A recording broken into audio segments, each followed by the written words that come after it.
Hello and welcome to this week's episode for Conservative ETF Investor. I am your host. My name is Ken. Today is Saturday, August 12th, 2017. This is the home page right now for Conservative ETF Investor. When I get done with this video, I'll upload it right here so you can click right on the link right there in order to gain access to it. Scrolling down, you can see our current recommendations for this week. And the most important portion of this that I want to bring out is that we are still on hold recommendations across our 7 ETFs over our 5 asset classes.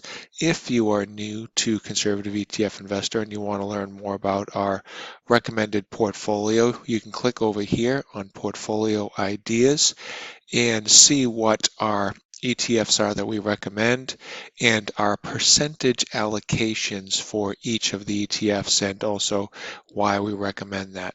So that's where you can get that information right there.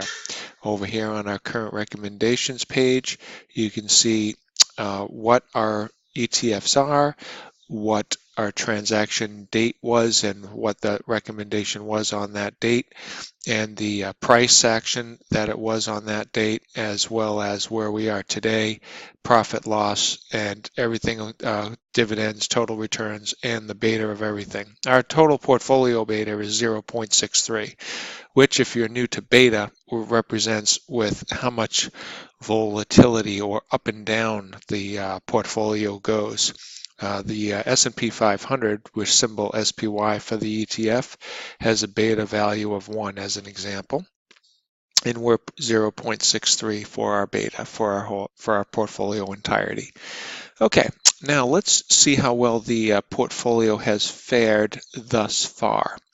Now, since it's in our recommendations for our buy portfolios, for our buy recommendations, the portfolio is up 15.36%, not including dividends. In order for you to get the dividends, you need to come over here and go down to the column total of all dividends, and you add the 1.85% to this number right here, which is 15.36.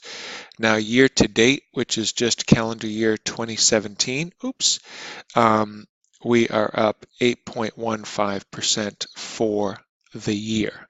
So we're still doing very good. Now we're going to jump right into the charts, with the first chart being the S&P 500. We use stockcharts.com charts, and in order for us to look at our charts, I do a 5-year time horizon. So the time horizon here is 5 years. And I use weekly charts. So each one of these candlesticks, which is one of these bars, if I come over, let me just move this slightly down. If I come over here, you see that large last bar, the current week, the previous week. That's one candlestick representing 1 week's trading action. Because it's a red bar, it opened over here at the top of the body and closed over here at the bottom of the body, and then the tails is the extra action that happened during the week.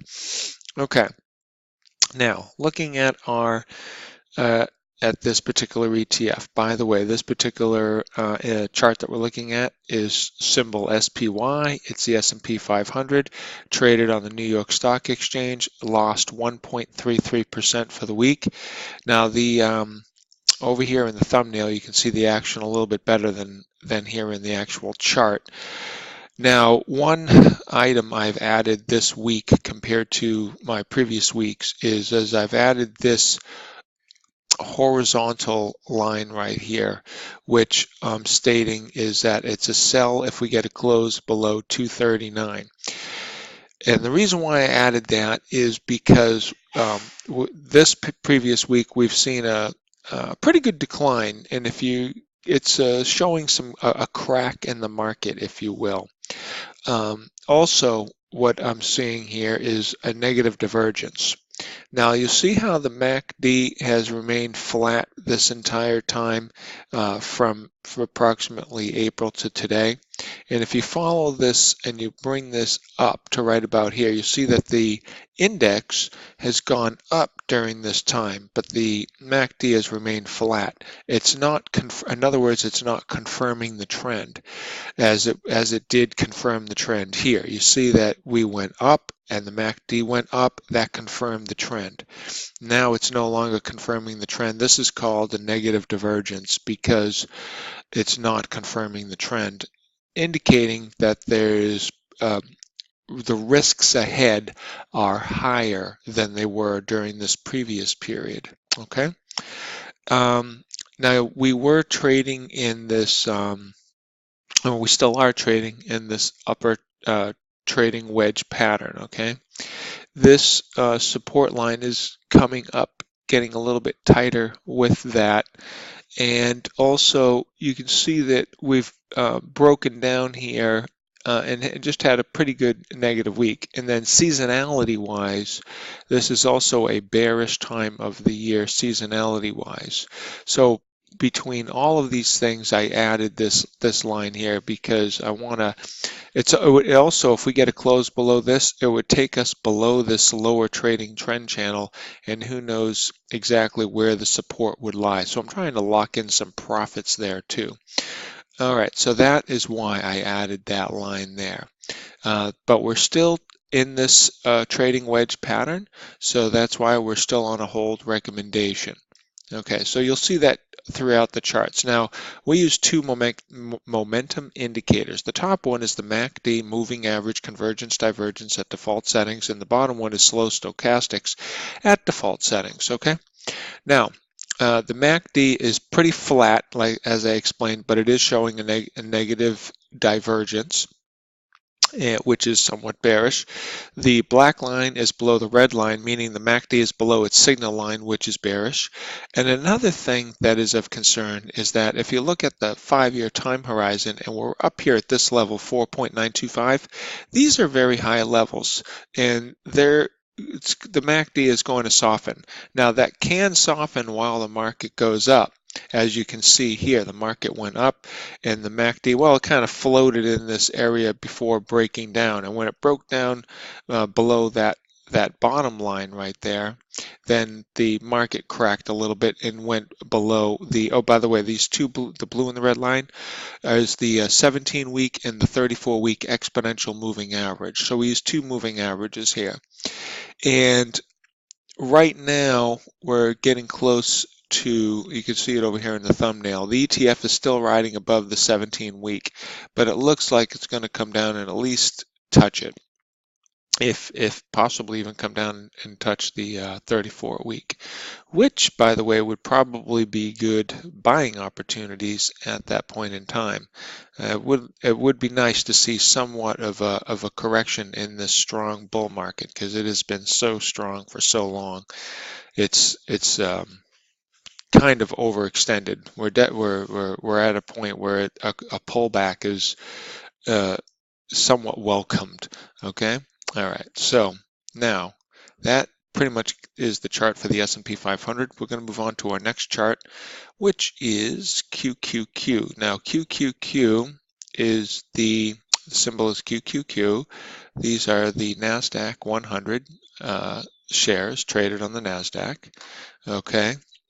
And this index lost 1.8% for the week. It's the same chart that I use throughout, so it's 5-year time horizon, weekly bars, and all of that. Same exponential moving averages as the S&P 500. It's all my charts. Now here, the NASDAQ 100 QQQ was so strong it got and broke out above its trading wedge pattern and has since stayed above it and is still above it. But I threw in a sell with a close below 235.80, which would take us below this. See, at once this was a resistance line, but now because it's above it, it's a support line. Also, the way these bars and trading action happened since about April, this shows signs of support. But if we get a close below that, it looks like it's going to come down and possibly get closer towards this lower wedge support line. Also, the MACD is at pretty high levels. Now, the MACD, you can see, has tried to come up and cross above its signal line, but it didn't. So that's a bearish action that took place right there. And the slow stochastics is below its signal line and just crossed below 80. So it looks like it's going to come down to the 20 level. So I'm giving it some room to breathe here, but I also want to try to lock in profits as well and not lose a huge amount on the downturn. Okay, so that is QQQ. Moving on to our next one, which is small caps, IWM. Symbol IWM, Russell 2000. These are small caps traded on the New York Stock Exchange. Had a big down week, losing 2.67% for the week. Now, on the Russell 2000, let's get this over here. You can see that this is the current week, the current previous week, the week that just passed, and here's the week prior to that on that bar. The week prior to that is where we saw the signs of cracking, and that's where we were hugging right along this. Here's the upper trading channel that we were trading in for since the beginning of 2016. And we just broke down out of that the previous week, the week before this past week. And then this past week just absolutely confirmed that came down. Now, on our exponential moving averages, you'll see that the Russell 2000 screamed past the 17 week and went right towards the 34 week before finding support and then coming up. That's that little tail right there. We closed right here at 136.47, so it looks like it bounced off of the 34-week moving average. Now, we are still on a hold recommendation on this particular ETF because this has the pattern that it's shown. I'm going to give it support up until this point here. So this is a sell with a close below 131.83. So we are going to allow that much more room in this ETF. Now, there's a little bit of cycle analysis down here that I have. You'll see that this cycle analysis actually fell directly in line with that right there. Let me throw on the inspect mode real quick. You'll see that when I take this and I line up my line with that right there, that it lines up perfectly with that down portion right there. So I am fully expecting a bounce for this to at least come up. How much of a bounce we're going to get? I don't suspect it's going to come back to its all-time highs, but I expect some type of a bounce. So even if I got, I don't know, 50% of that, it'd still be 2.41%, just about erasing last week's loss of 2.67%. So that's just a speculation on my part, but my expectation is to see a bounce right now. Okay. So let me take that off of inspect mode. Let me get you over here and let's look at the MACD and the slow stow. The MACD did very similar to the NASDAQ. Tried to cross above its signal line, but did not, came down. Now, talk about negative divergence here. You see how the MACD was up here at a high and then it came down here to a low? And during that time, if you follow this line up, here, it takes you to the trading action right about there, and the index was, if anything, higher. So the index went higher, but the MACD is going lower. Again, negative divergence, and look what ultimately happens is that index comes down in price. So these negative divergences are warning signs that the risk is increasing, and here is your risk. Slow stow, below 80, below its signal line, bearish plus bearish. So there's bearish on all these momentum indicators. And although that's totally bearish, because of my cycle pattern analysis, I'm assuming that we're going to get a little bit of a bounce this next week. Okay. Let's move on to the next chart. The next chart is VEU. VEU is the Vanguard all world excluding the United States ETF traded on the New York Stock Exchange had a negative down week, losing 2.19% for the week. You can see the bar right there, and you can clearly see the bar here in the thumbnail. Scrolling down to our momentum indicators. Now here, we've got our sell with a close below 49. If you follow this support line here, 49 takes you back all the way to 2014. So if we start to break below that, that means we're going below 2014 highs where we should see some support coming in. This is a strong bull market.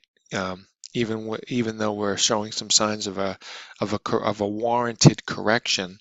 Again, I don't want to lose profits in this particular one, which we have at 43.16. We're at 50.93. I'm saying to sell with the close below 49. Okay. Momentum indicators. MACD up here at the high end, and it is getting ready to cross below its signal line, although let's see, it has not officially done so yet. 1.45, signal line is 1.44. The slow stow is still above 80, but it's below its signal line. So below the signal line bearish, above 80 bullish. So there's a neutral signal coming from your slow stow at this time. You can see how strong this ETF is here. And the MACD here is also kind of confirming this trend. The trend is going up, and the MACD is not flat. It looks like it's also going up as well. So it's somewhat confirming this trend, a lot more bullish than it did on the previous ETFs that we looked at. Okay, let's move on to the next one. TLT. Now here's your diversified portfolio. TLT symbol is bonds. So this is 20-year Treasury bonds traded on the NASDAQ, had a positive week of 1.20%. And now this chart is a little bit more complex than the other charts, but basically we are trading. Here's a declining tops trend line, which we broke up above. So now that resistance line is a support line. Here is your next resistance line, which I'm taking all the way back to 2015. That line right there. We are trading in this window right here. And you can see it's been kind of bouncing around. And with the stock market weakening, it looks as if this is going to come up and test this upper resistance line, which is right about, I don't know, somewhere between 128, 129 level. Currently it's at 126.43. Now on the MACD, you can see that we had a little bit of turmoil in here, but we did not break through the signal line, and we are now heading north above the signal line, bullish. We are above zero, bullish, and on the slow stow, we found support at the 50 level, bounced, crossed above its signal line, and is now traveling back towards 80. Bullish action that you're seeing here in the slow stow. So I have every expectation to see this come up and get towards this resistance line, 126.43. It's possible that this week we could see a pullback, and if we did see a pullback, that if you weren't in this, that would be a reasonable buying opportunity to get involved with TLT. Although TLT is a bond fund, we do recommend for the portfolio that you buy individual bonds. That way you won't have to deal with this volatility. Okay, moving on to the next ETF, which is our real estate ETF. And our real estate ETF is symbol VNQ, which is the Vanguard Real Estate Investment Trust ETF, traded on the New York Stock Exchange, had a negative week, down 2.24%. Now, this ETF has been trading in this trend channel for quite some time, at least since the beginning of 2017. Up, down, up, down, up, down, up, and now down again. So it's in this pattern, okay? You can see that here in the thumbnail, and you can see it right here in the chart pretty easily. Right now, we're below the two exponential moving averages of the 17 and 34. And on our momentum indicators, the MACD is below its signal line, and the slow stow is below its signal line and below 80. It looks as if this ETF is going to come down further and get closer towards this support line of about 80, which takes you back all the way to 2015, and then find some support and then go up. That's what I'm believing is going to happen. But we still, again, are on hold recommendations for everything. Now, our last ETF chart that we're going to look at today is symbol GLD, which is gold. Look at the beautiful positive week GLD had, up 2.62%. Now, very, very, very fascinating week for GLD. Why?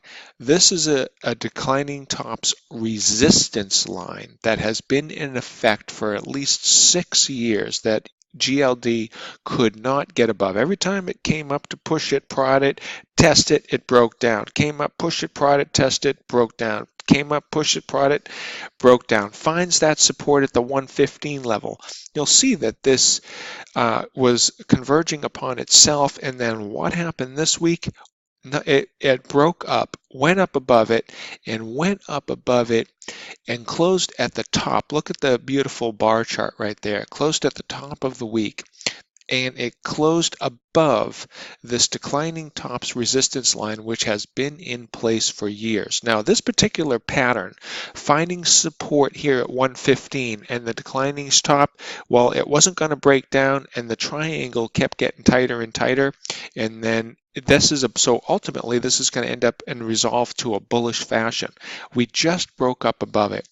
I expect for the next week, potentially a little bit of pullback, which would be an excellent buying opportunity, using this here as your stop loss line, and then this ETF I expect to fully take off to the minimum, the 130 level, if not come up here to the 135 level, to the 140 level, and begin to take off.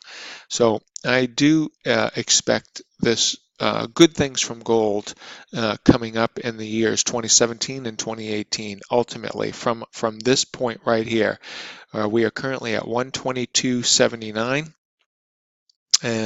and that is what, looking at what I'm looking at so far, that is what I would expect. The momentum indicators, your MACD is above its signal line and it's at 0. It's got plenty of room to jump. Slow stow bounced off the 20 from this support line right there of 115, is above its signal line and just traveling north as best as it can, and that everything is confirming that the momentum is behind GLD. All right, now that was our last ETF, but we still have 2 more charts to look at. The first chart that we're going to look at is the VIX. The VIX is a volatility indicator, and it had a negative week, down 3.3% for the week. Now, this particular one is for the, that was 3.3% was actually on the day. My chart patterns have now changed. When I go over to the volatility indicators, I no longer use the 5-year time horizon. I use a 1-year time horizon with daily charts. That's why the word daily is right there. Okay, so if you want to look at the past week, you'd have to look at the past 5 bars on this chart in order to determine exactly what that is. You know what? I don't have a thumbnail on this. Let me just see if I can do a thumbnail zoom, do an update on that, and we can scroll over here and you can actually see that on the thumbnail, the previous 5 days. You know what? It really doesn't make a difference.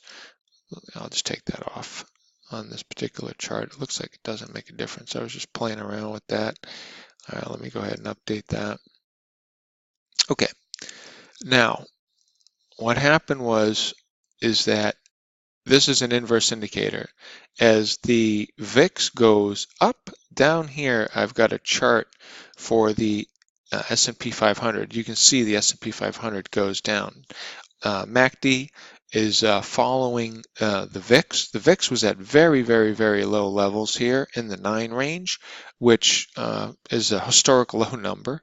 And with it being at such low levels and at historic lows, it was probable that it couldn't go down anymore, so the probabilities was higher that it was going to go up.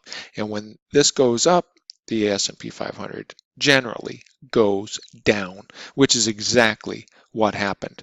So this is confirming the action that you saw in the S&P 500. So now we are at this level here of 15.5. There was a declining tops trend line here, and it looks like, let me just take and annotate that for a second. Now if you look at that and I extend that over, oops, right about there is fine. I'll just save that. Hit yes. Yeah, you'll see that we came up, touched that declining tops line, which was a resistance line, bounced down from that and is coming down. So this next week, we should see this can begin to soften up. With the VIX softening up, that is going to bode well for the S&P 500, where it looks like it found support. So we're going to see a flat up week for the next week for the S&P 500, according to the VIX. Coming over and looking at our next indicator, the next one is the this is our last chart for today. This is a volatility index, VXN, which is for the NASDAQ 100. And for the last day, because this is again a weekly chart, daily bars, excuse me, a 1-year chart, daily bars is what I meant to say. And this chart looks a lot more bearish than the volatility indicator on the VIX for the S&P 500. Why? Because you have two moving averages. Here we use the 50-day and the 200-day exponential moving average. So the blue is the fast and the red is the slow.